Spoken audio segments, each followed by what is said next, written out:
दोस्तों, भारत और ऑस्ट्रेलिया के बीच महिला विश्व कप 2025 का 13वां मुकाबला रविवार को विशाखापत्तनम के ACA-VDCA स्टेडियम में खेला गया और इस हाई स्कोरिंग थ्रिलर में ऑस्ट्रेलिया ने एक बार फिर साबित कर दिया कि क्यों उन्हें महिला क्रिकेट की सबसे बड़ी टीम कहा जाता है।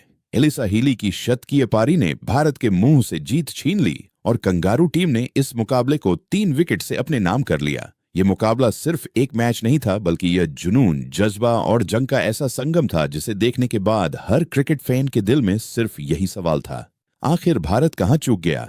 टॉस ऑस्ट्रेलिया की कप्तान एलिसा हीली ने जीता और उन्होंने पहले गेंदबाजी करने का फैसला लिया। विशाखापत्तनम की पिच सपाट नजर आ रही थी, मगर शुरुआती ओवरों में बादल छाए थे और नमी के चलते गेंद स्विंग कर रही थी। भारतीय ओपनर स्मृति मंधाना और युवा बैटर प्रतिका रावल मैदान पर उतरी और दोनों ने शानदार शुरुआत की। शुरुआत में मंधाना थोड़ी संभल कर खेली, लेकिन जैसे जैसे ओवर बढ़ते गए उनका आत्मविश्वास भी बढ़ता गया। वहीं प्रतिका रावल ने शुरुआत से ही अटैकिंग मूड दिखाया। दोनों के बीच पहले विकेट के लिए 155 रन की साझेदारी हुई, जिसने भारतीय ड्रेसिंग रूम में ऊर्जा भर दी। स्मृति मंधाना ने 80 रन की शानदार पारी खेली, जिसमें 10 चौके और 2 छक्के शामिल थे, जबकि प्रतिका रावल ने 75 रन बनाए। यह साझेदारी भारत के लिए नींव साबित हुई। मैदान में बैठे दर्शक भारत माता की जय के नारों से गूंज उठे और हर बाउंड्री पर स्टेडियम झूम उठा। लेकिन 31वें ओवर में एनाबेल सदरलैंड ने ऑस्ट्रेलिया को बड़ी सफलता दिलाई।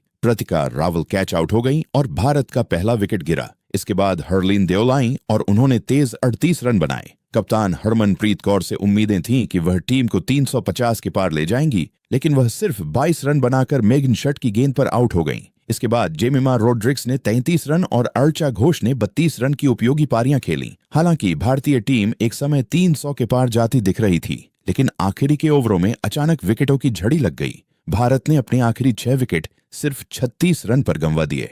48.5 ओवर में पूरी टीम 330 रन पर सिमट गई। ये स्कोर भले ही 350 से कम था, लेकिन वर्ल्ड कप इतिहास में भारत का अब तक का सबसे बड़ा स्कोर था। ऑस्ट्रेलिया की ओर से एनाबेल सदरलैंड ने कमाल की गेंदबाजी की। उन्होंने 5 विकेट झटके और भारतीय बल्लेबाजी की रीढ़ तोड़ दी। सोफी मोलिन्यूक्स ने भी 3 अहम विकेट लिए और भारत की लय बिगाड़ दी। मेगन शट और एशले गार्डनर को एक एक विकेट मिला। जब भारतीय पारी खत्म हुई, तब मैदान पर मौजूद दर्शकों को उम्मीद थी कि 331 रन का यह लक्ष्य ऑस्ट्रेलिया जैसी टीम के लिए आसान नहीं होगा। और फिर शुरू हुई ऑस्ट्रेलिया की पारी, एक ऐसी पारी जिसने इतिहास रच दिया। पहले ही ओवर से एलिसा हीली ने अपने इरादे साफ कर दिए। उन्होंने भारतीय गेंदबाजों पर जोरदार प्रहार किए। उनके साथ फोबे लिचफील्ड ने भी शानदार शुरुआत की और पहले विकेट के लिए 85 रन जोड़ दिए। भारत की गेंदबाज अमनजोत कौर और क्रांति गौड़ ने कोशिश की, लेकिन शुरुआती सफलता नहीं मिली। 11वें ओवर में श्रीचरणी ने भारत को पहली सफलता दिलाई। लिचफील्ड 40 रन बनाकर आउट हो गईं। भारत को थोड़ी राहत मिली, लेकिन हीली अभी मैदान पर डटी थीं। इसके बाद आई एलिस पेरी, जो अपनी क्लासिक बल्लेबाजी के लिए जानी जाती हैं। पेरी ने 32 रन बनाए, लेकिन फिर रिटायर हर्ट हो गईं, जिससे ऑस्ट्रेलिया की लय थोड़ी डगमगाई। बेथ मूनी 2 रन पर आउट हो गईं और भारत की वापसी की उम्मीदें जगीं। 170 रन पर ऑस्ट्रेलिया ने अपने 3 विकेट गंवा दिए थे। श्रीचरणी ने शानदार गेंदबाजी की और उनके खाते में लगातार विकेट जुड़ते जा रहे थे। लेकिन कप्तान एलिसा हीली आज किसी और ही मूड में थीं। उन्होंने पहले 35 गेंदों पर अपना अर्धशतक पूरा किया और फिर 44 गेंदों पर शतक जड़ दिया। दर्शक दंग रह गए। भारतीय गेंदबाज हैरान। ये वनडे में उनका 6ठा शतक था और भारत के खिलाफ दूसरा। उन्होंने हर भारतीय गेंदबाज को निशाना बनाया, कभी कवर ड्राइव, कभी पुल शॉट, तो कभी सीधा मैदान के पार गेंद भेज दी। 31वें ओवर में ऑस्ट्रेलिया का स्कोर था 202 रन पर 3 विकेट और हीली 100 के पार पहुंच चुकी थी। भारत के लिए अब दबाव बढ़ गया था। दीप्ति शर्मा और अमनजोत कौर ने लगातार कोशिशें की, लेकिन रन रुकने का नाम नहीं ले रहे थे। 35वें ओवर में ऑस्ट्रेलिया का स्कोर 233/3 था और भारत के लिए मैच फिसलता जा रहा था। हीली 122 रन बनाकर खेल रही थीं, मगर 29वें ओवर में आखिरकार भारत को बड़ी सफलता मिली। श्रीचरणी की गेंद पर हीली का कैच स्नेह राणा ने लपका। 142 रन की शानदार पारी का अंत हुआ, लेकिन तब तक ऑस्ट्रेलिया जीत की राह पर थी। हीली के आउट होते ही भारत को एक नई उम्मीद मिली।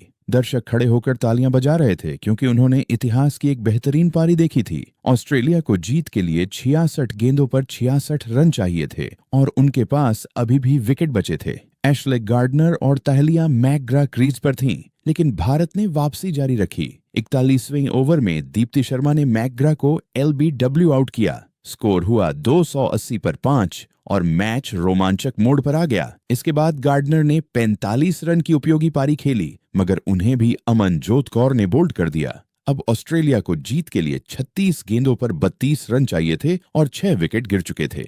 दोनों टीमें अब बराबरी की टक्कर पर थीं। स्टेडियम में हर शॉट पर सन्नाटा और हर विकेट पर शोर गूंज रहा था। 45वें ओवर में स्कोर 303 पर 6 था। हीली जा चुकी थीं, गार्डनर आउट हो चुकी थीं और अब जिम्मेदारी सोफी मोलिन्यूक्स और एनाबेल सदरलैंड पर थी। मोलिन्यूक्स ने धैर्य दिखाया और 18 रन की अहम पारी खेली, लेकिन फिर अमनजोत कौर ने उन्हें एलबीडब्ल्यू कर भारत को 7वीं सफलता दिलाई। 27 गेंदों पर 27 रन चाहिए थे। अब दोनों टीमों के डग आउट में टेंशन था। 49वें ओवर में आखिरकार इतिहास बन गया। ऑस्ट्रेलिया ने 7 विकेट पर 331 रन बना लिए और यह महिला वनडे वर्ल्ड कप इतिहास का सबसे बड़ा रन चेज बन गया। मैदान में कंगारू टीम ने जश्न मनाया, जबकि भारतीय खिलाड़ियों के चेहरों पर निराशा साफ दिखी। एलिसा हीली को उनकी 142 रन की शतकीय पारी के लिए प्लेयर ऑफ द मैच चुना गया। उन्होंने अकेले दम पर मुकाबला पलट दिया। भारत के लिए श्री चरणी ने 3 विकेट झटके, जबकि दीप्ति शर्मा और अमनजोत कौर ने 2-2 विकेट ली।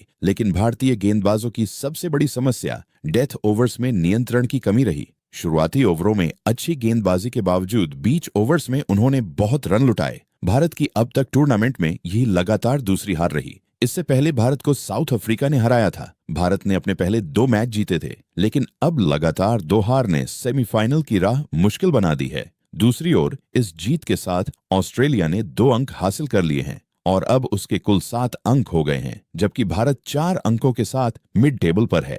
इस मैच में स्मृति मंधाना और प्रतिका रावल की जोड़ी ने भारत को एक शानदार शुरुआत दी, मगर मिडिल ऑर्डर की बल्लेबाजियां टीम को अंत तक खड़ा नहीं रख सकीं। वहीं ऑस्ट्रेलिया की ओर से एनाबेल सदरलैंड का ऑलराउंड प्रदर्शन लाजवाब रहा। पहले 5 विकेट और बाद में अहम साझेदारी। मैच के बाद कप्तान हरमनप्रीत कौर ने कहा, हमने एक अच्छा स्कोर खड़ा किया था, लेकिन हमारी गेंदबाजी को और सटीक होना होगा। हम इस हार से सीखेंगे और अगले मैच में वापसी करेंगे। वहीं एलिसा हीली ने कहा, यह जीत टीम के आत्मविश्वास के लिए बहुत बड़ी है। हमने पिछले कुछ मुकाबलों में सीखा कि चेज करते वक्त धैर्य जरूरी है और आज हमने वही किया। विशाखापत्तनम का मैदान इस मुकाबले का साक्षी बना, जहां हर चौका छक्का दर्शकों के दिलों की धड़कन बढ़ा रहा था। भारतीय प्रशंसकों ने भले ही हार देखी, लेकिन उन्हें अपनी टीम पर गर्व था।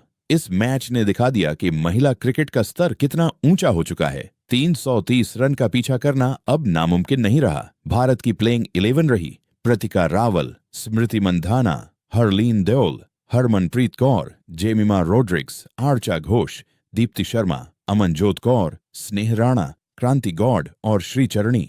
वहीं ऑस्ट्रेलिया की ओर से कप्तान Alyssa Healy, Phoebe Litchfield, Ellyse Perry, Beth Mooney, Annabel Sutherland, Ashleigh Gardner, Tahlia McGrath, Sophie Molineux, Kim Garth, Alana King और मेगन शट मैदान में उतरी। मैच का आखिरी क्षण जब आया, तब 331वां रन बना और एलिसा हीली डगआउट में खड़ी होकर मुस्कुरा रही थीं। भारतीय खिलाड़ी मायूस थीं, लेकिन दर्शक खड़े होकर तालियां बजा रहे थे, क्योंकि उन्होंने महिला क्रिकेट के इतिहास का सबसे बड़ा रन चेज देखा था। यह मुकाबला आने वाले वर्षों तक याद रखा जाएगा। एक ऐसा मैच जिसने दिखा दिया कि महिला क्रिकेट अब सिर्फ खेल नहीं, बल्कि रोमांच, रणनीति और जज्बे का संगम बन चुका है। ऑस्ट्रेलिया की यह जीत रिकॉर्ड बुक में दर्ज हो गई और भारत की हार एक सबक बन गई कि जीत हमेशा उसी की होती है जो आखिरी गेंद तक डटा रहे।